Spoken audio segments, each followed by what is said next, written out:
seja muito bem-vindo, bem-vinda. Mais um vídeo aqui para o canal, mais uma conversa, uma troca para a gente conversar sobre espiritualidade na prática.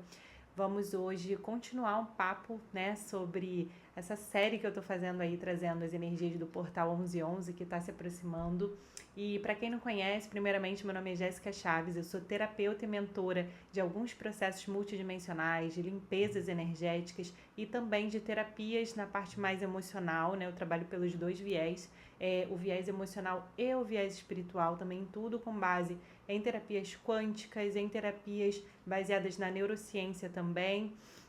Também trabalho com Theta Healing, né, com alguns processos aí que auxiliam bastante na nossa caminhada, na nossa jornada de espiritualidade. Estou entrando também com oráculos, que talvez seja legal trazer aqui para o canal, se vocês tiverem interesse também. Né, eu trabalho com alguns guias muito fortemente que se apresentam na hora da tiragem, né, do oráculo. Então, se você tem interesse que eu traga um pouquinho de tiragem para cá, deixa aqui no comentário também.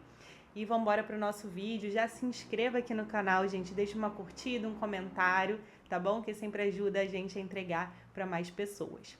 E vamos então hoje falar sobre um tema um pouquinho mais profundo em relação ao 1111, a esse portal tão sagrado, tão poderoso, que nos traz essa energia, esse impulsionar mesmo, sabe? É como se empurrasse a gente de um penhasco para falar: agora chegou o momento do seu despertar, para de procrastinar, para de enrolar, que agora ou vai ou você vai ficar na Matrix para sempre.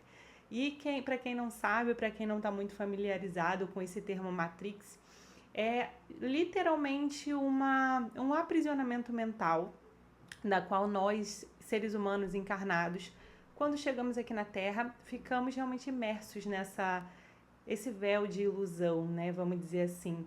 Então a gente vê a Terra como se fosse um único domínio, o único lugar habitável. A gente fica numa ilusão, né, de que só existem os seres humanos em toda a galáxia, e na verdade a gente tem hoje em dia já a consciência, né, para quem está nesse buscar espiritual, de que na verdade nós somos meros raças, né, outras raças, e existem outros planetas muito mais elevados, inclusive, que nós, e que, inclusive, nos auxiliam no nosso processo de despertar, e que muitos deles são quem manda essas informações através dos códigos numéricos de sequência, principalmente do 1111, e muitos deles são a nossa própria família de alma, da nossa origem estelar.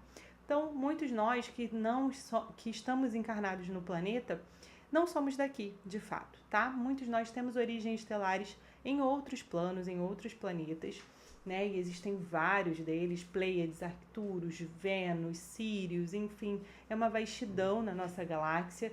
Então é muita soberba, né, dos humanos acharem que realmente só existe a nossa raça. E esses seres benevolentes, né, a maioria deles são benevolentes. É claro que existe também raças negativadas, eu vou aprofundar sobre esse tema mais à frente aqui no canal. E esses seres benevolentes, que muitos são da nossa família de alma, eles estão aqui com a gente também, né? Muitos deles descem até o nosso plano muitas vezes para impulsionar a nossa evolução, para impulsionar a nossa missão, porque muitos dessas pessoas encarnadas que têm conexão com outros planetas, elas vêm com uma missão, não só do despertar de consciência, de passar por essa experiência terrena, mas também de trazer algum despertar para outras pessoas ou para fazer alguma missão específica. Então é de muita importância realmente o entendimento, o relembrar, sabe, o resgatar mesmo dessa memória estelar que a gente traz. Então, quando a gente começa a ver essas sequências numéricas, nada mais são do que esses seres mandando códigos pra gente, como eu já comentei um pouquinho em vídeos anteriores. Então, eles vão mandando algumas realmente downloads ali que a gente inconscientemente, mas de forma espiritual, vai recebendo, nosso espírito vai entendendo, por mais que no início a gente não entenda de forma muito racional, não precisa que seja racional, a gente pode, né, ir internalizando isso espiritualmente, é dessa forma mesmo, e tá tudo bem, o nosso espírito sabe o que fazer com isso, tá? O nosso espírito, eu falo, né, nosso eu superior, ele é muito mais evoluído do que nós quando estamos aqui encarnados, né? A gente perde um pouco dessa capacidade. E isso é a Matrix que eu estava falando ali no início. A gente entra adormecer, né, nessa ilusão de que só existe isso aqui, de que só existe o trabalhar, o pagar boleto, aquelas coisas, e que muitos entram na ilusão até de política, aquela dualidade, aquela separação. Isso é a Matrix, é o que a Matrix faz com a gente. Mas quando a gente começa a receber esses códigos, a gente começa a evoluir mesmo no nosso processo de despertar, é como se fossem caindo esses véus de ilusão, e a gente vai furando essa bolha da Matrix e vai entendendo, né, o porquê de muitas coisas, entendendo que realmente enxergando com os olhos do espírito, tá? Então, falando um pouco dessas famílias de alma que mandam esses códigos pra gente, o 1111 ele nos conecta, e especificamente o 1111, tá? Ele nos conecta muito a essa família de alma. E dentro dessa família de alma, nós temos as almas gêmeas, tá? Temos também as famílias estelares que estão lá, e dentro dessas famílias estelares tem aquelas pessoas que, os seres, né, que já encarnaram aqui para realmente ter encontros de alma conosco em várias vidas, né? E nessa vida pode ser que você que está me assistindo já tenha encontrado várias almas gêmeas, como foi o meu caso, né? Que eu falei também em outro vídeo, que eu já tive experiências com várias almas gêmeas diferentes, em diferentes níveis, e existem almas gêmeas compatíveis e incompatíveis, almas gêmeas de cura, almas gêmeas kármicas, existe a chama gêmea. Então aqui eu quero aprofundar um pouquinho nas diferenças, tá? Dessas almas gêmeas, para que a gente consiga entender. E já chamando a atenção que o que me preocupa muito, e eu não trago muito esse tema à tona, né, nas outras redes, que é onde eu falo e trago, né, outros temas há muito tempo. Inclusive me siga lá nas outras redes, você que não me conhece, que não vem de lá também, tá? É @NovaLemúria também. E lá eu resisti um pouco de falar sobre isso, porque é um tema que a gente tem que ter muito cuidado com a romantização, principalmente do tema específico de chama gêmea, né? Porque tem muitas pessoas que se iludem e inclusive caem em relacionamentos né? E vocês já sabem, com narcisistas, com pessoas realmente muito realmente, gente, de índoles baixas, né? E eu conheço muitas pessoas que já caíram nessas ciladas com essa falsa ilusão de chama gêmea, tá?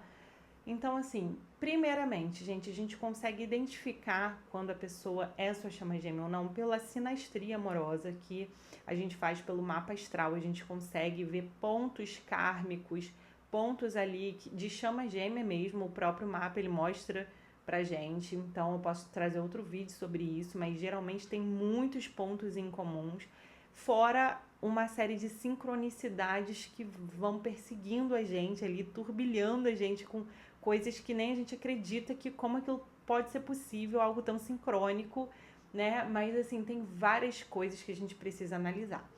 E a diferença qual é? Chama gêmea, a gente só tem uma, certo? É como se nós fôssemos uma alma, né? Nós somos uma alma, e essa alma fosse dividida em duas, né? Para que a gente encarnasse. E dessas duas fossem divididas em mais um monte para viver a experiência terrena e até interestelares também, tá? É um assunto um pouco mais complexo que eu também vou aprofundar em outro vídeo, mas já trazendo um pouco desse resuminho, né? Isso se chama mônada, essas várias almas gêmeas que compõem a nossa alma e essa divisão com a chama gêmea, certo? Então, nós só temos uma chama gêmea, que é o nosso complemento, e geralmente ela é dividida em divino masculino e divino feminino, certo? As outras são almas gêmeas, e a gente tem várias almas gêmeas, como eu falei, pode ser mãe, pode ser pai, pode ser filho, tá? Não estou falando que todo pai, mãe, filho é alma gêmea, não é isso, mas pode ser, tá? E aí pode ser um amigo, e experiências românticas, muitas delas podem ser também. Isso se você já estiver realmente num processo de despertar, tá, gente? Às vezes existem pessoas que vão passar a vida toda se relacionando com outras e que não tem nada a ver, não encontrar uma gêmea nenhuma, tá? Então, assim, depende muito do que a pessoa veio para experienciar na Terra, se ela veio realmente evoluir, porque as almas gêmeas, mesmo, né, que não seja a chama gêmea, que seja as almas gêmeas mesmo, elas trazem um processo de despertar muito profundo. Por isso que não cabe a romantização, principalmente da chama gêmea, mas nem das almas gêmeas. Porque a gente vê o nosso próprio espelho, principalmente quando é a chama gêmea, porque é literalmente o nosso oposto, na verdade nós, mas o divino masculino, se eu for mulher, por exemplo, né? Se você for mulher. Então, assim, a gente vê no nosso espelho, a gente dá de cara com todas as nossas sombras, com as nossas feridas. Geralmente as feridas são muito parecidas, né? As dores, os traumas. Tem muitas coisas iguais ali que a gente começa a enxergar na gente através do outro, entende? Então é muito complexo, né? É uma lapidação do ego também muito forte. E não é fácil, não são flores, e é por isso que tem que se tomar muito cuidado, já por isso, e principalmente pela projeção que eu falei mais no início, de achar que qualquer pessoa, porque você tá apaixonado, pode ser chama gêmea. Muitas vezes você está encontrando ali pessoas que só estão se encaixando nas feridas de infância que você tem, e você tá tão apaixonado que você tá achando que a sua chama gêmea e tá entrando em um relacionamento com o narcisista. Então tem que tomar muito cuidado. Por isso que eu não gosto muito de trazer esse tema, para não despertar nenhuma romantização em ninguém. Mas acho que chegou a hora de falar sobre isso. Eu acho que a gente tem que ter essa maturidade, esse discernimento para entender, estudar sobre isso também. Estudar características de pessoas narcisistas é muito importante para que a gente não caia em ciladas, tá? Principalmente mulheres, né? Porque a gente já tem um histórico aí, né, de anos, de séculos caindo em coisas muito desafiadoras. Então a gente precisa ter o conhecimento realmente de não cair mais, de saber discernir e também de se trabalhar emocionalmente. Por isso que eu trabalho muito com a parte emocional também, a lapidação emocional e de feridas invisíveis que a gente carrega da infância, que é o que acaba levando a pessoa à dependência emocional, a projeções em relacionamentos que não são saudáveis, né? Tudo isso são feridas de infância que precisam ser trabalhados para que a pessoa não entre mais nesse tipo de situação, e nem projeção, romantização, tudo isso vem de feridas, tá? Então por isso que é um tema muito delicado de se falar abertamente. Então estou trazendo a verdade nua e crua para que vocês tenham esse discernimento, tá? E outra coisa, chama gêmea não é algo muito comum de se encontrar. Não são todas as pessoas que vão encontrar sua chama gêmea nessa vida, nem em uma vida passada, nem em vida futura. É raro, não é algo tão frequente. Depende se vocês acordaram antes de encarnar, né? Fizeram um acordo mesmo um com o outro de que tinham uma missão a cumprir. E nem sempre vocês vão ficar juntos até o final. Às vezes vocês vão cumprir essa missão cada um de um lado, mas trabalhar espiritualmente no astral. Então, tá vendo como não dá para romantizar? Não é nada romantizado, é missão, tá? É missão mesmo. Já as almas gêmeas é um pouco mais leve. Então, as almas gêmeas, como eu já mencionei, a gente tem várias, e tem umas realmente que são mais elevadas e mais leves de se ter uma experiência, que são as almas gêmeas de cura ou as almas gêmeas compatíveis, né? Então, realmente, eu inclusive eu indico que não procure chama gêmea, gente, porque é realmente muito desafiador. É realmente só se vocês tiverem que viver isso nessa vida, e já tá escrito nas estrelas para vocês viverem, vocês já teriam planejado isso antes, então se encontrariam de qualquer jeito, mas se não, não busquem isso, sabe? Busquem tentar se conectar com almas gêmeas compatíveis, almas gêmeas de cura, porque é muito mais leve, não vai ativar tantas feridas, né? E trazer mais traumas, porque a chama gêmea é para isso, é para trabalhar traumas, é para trabalhar feridas e lapidar, te jogar às vezes ali na escuridão para você sair outra pessoa, tá? Então, busquem almas gêmeas, se vocês puderem escolher, almas gêmeas de cura, que vocês vão passar por um processo mais leve. Mas é claro, ninguém escolhe nada. A gente aqui encarnado, a gente já tem o nosso plano de alma e a gente encontra quem deveria encontrar, né? Mas se forem intencionem essa leveza, por favor. E é isso, gente, a diferença, né? E aí existem as almas gêmeas também incompatíveis, que na verdade são as kármicas, e que você teve vivência junto com essa pessoa em várias vidas anteriores, mas vivências dolorosas que geraram experiências e mal entendidos que ficaram inacabados e mal resolvidos. Então vocês acabam se encontrando de novo nessa vida para que possam resolver isso. E muitas vezes não é resolvido nessa vida e você tem que se encontrar de novo em outra vida, e aí fica aquela roda de samsara, aquele ciclo repetitivo, né? É algo que eu trago muito também dentro da terapia quântica, que é uma das terapias que eu trabalho, que a gente vê questões de resgates kármicos que você possa ter com outra pessoa, né? E a gente vê uma série de outras coisas, chips, contratos negativados com egrégoras, né, negativas, magias, maldições, isso tudo a gente consegue avaliar e resolver na terapia quântica, mas muitos desses resgates kármicos são com almas gêmeas kármicas, né, que podem ser ex-parceiros, podem ser alguém da família, enfim. E essas almas gêmeas kármicas, elas também auxiliam muito no processo de evolução, no processo de despertar. Porém, também é desafiador, né? Não tanto quanto uma chama gêmea, mas é desafiador, é um processo que requer lapidação, requer autoconhecimento. Na verdade, às vezes é o que começa a despertar a pessoa para o autoconhecimento, é quando encontra uma alma gêmea kármica, tá? Então, assim, é legal a gente ter esse discernimento e a gente já começar a avaliar as relações também que a gente já teve, começar a entender se a gente teve ou não teve um encontro desses e qual encontro desses nos levou ao despertar de consciência, porque eu sei que muitos de vocês aqui que me assistem já são pessoas despertas ou que estão começando a despertar, porque nada é por acaso, senão você não teria parado nesse vídeo.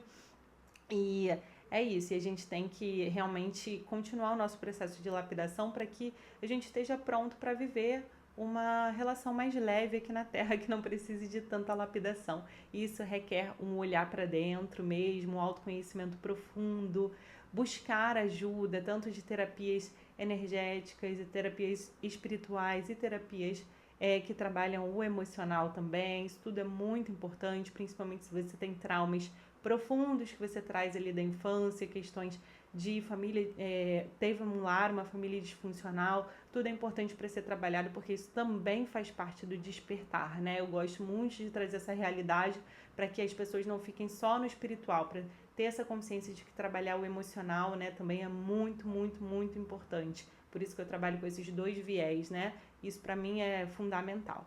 Tá bom? Eu espero que vocês tenham gostado. Me conta aqui embaixo se você já encontrou alguma alma gêmea kármica ou de cura, né? E prometam para mim que não vão romantizar nada disso. E qualquer dúvida que vocês tiverem também pode deixar aqui no comentário que eu vou responder com muito carinho, tá? E se inscreva aí no canal, gente.